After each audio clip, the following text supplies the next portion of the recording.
లో జింక ఒకటి నివసిస్తూ ఉండేది.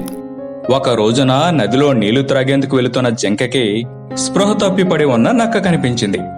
నీరసించి పడి ఉన్న నక్కను చూడగానే జింకకి జాలి వేసింది. దగ్గరలోని తన ఇంటికి తీసుకెళ్ళింది. తనకు తెలిసిన వైద్యం చేసింది జింక. కాసేపటి తర్వాత నక్కకు స్పృహ వచ్చింది. ఏమయ్యింది? ఎందుకు అక్కడ పడుకున్నావు అని ఆరా తీసింది జింక. కొన్ని రోజులుగా బాగా నీరసంగా ఉంటుంది.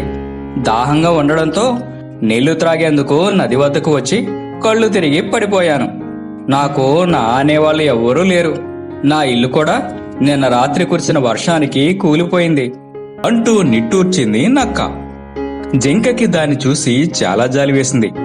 ఎవరూ లేరని బాధపడకు, మనం స్నేహితులుగా ఉందాం. ఇదిగో ఈ పక్కనున్న ఇల్లు కూడా నాదే. ఇకపై నువ్వు ఆ ఇంట్లో ఉండు, అద్దె ఏమీ ఇవ్వక్కర్లేదులే అని చెప్పింది. దీంతో ఆ నక్క చాలా ఆనందపడిపోయింది. వెంటనే తన పాత ఇంటికి వెళ్లి జింక సాయంతో తన సామాను తెచ్చుకుని ఆ ఇంట్లో ఉండసాగింది. ఆ రోజు నుండి జింకా నక్కలు మంచి స్నేహితులైపోయాయి. ఒక రోజున నక్క బయటకు వెళ్లి వస్తూ ఇంటి తాళం చెవి ఎక్కడో పోగొట్టుకుంది. ఇంటి ముందు కూర్చుని లోపలకు ఎలా వెళ్లాలో తెలియక దిగులు పడసాగింది. అప్పుడే వచ్చిన జింక, ఏం జరిగింది? ఎందుకలా దిగులుగా ఉన్నావు అని నక్కని అడిగింది. మిత్రమా, ఇంటి తాళం చెవి ఎక్కడో పోగొట్టుకున్నాను. అది లేకుండా తలుపు తీయడం అసాధ్యం. ఇప్పుడు ఎలా అంటూ ఏడవడం మొదలుపెట్టింది. దానికి జింక తన ఇంటికి వెళ్లి తాళం ఒకటి తెచ్చి ఇచ్చి, మరేం పర్వాలేదు, ఈ తాళం చెవి తీసుకో, ఇకపై ఇది వాడుకో అని చెప్పింది. అది నక్క ఇంటి తాళానికే మరొక తాళం చెవి. కాని టక్కరి నక్కకు అది తెలియలేదు. ఆ తాళం చెవి జింక ఇంటిదే అనుకుంది. ఇంకేముంది, వెంటనే ఓ జిత్తులమారి ఆలోచన చేసింది.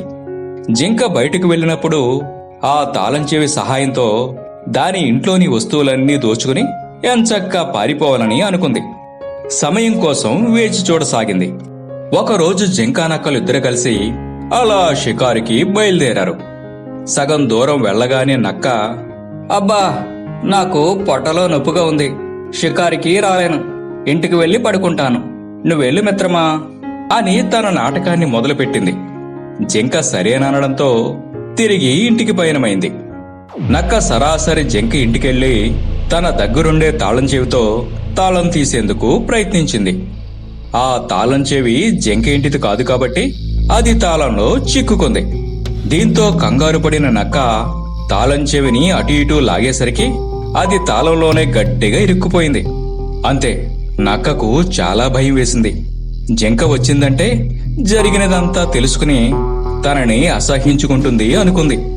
ఈలోగానే అక్కడి నుంచి పారిపోవాలి, లేకుంటే జింక ముందు తలెత్తుకోలేనని అనుకుని తన సామానంతటినీ కూడా వదిలేసి అక్కడి నుంచి ఉడాయించింది. ఈ కథలో నీతి ఏమిటంటే, అర్హత లేని వారికి జాలిపడి ఎట్టి పరిస్థితుల్లోనూ సాయం చేయకూడదు. తోక చివర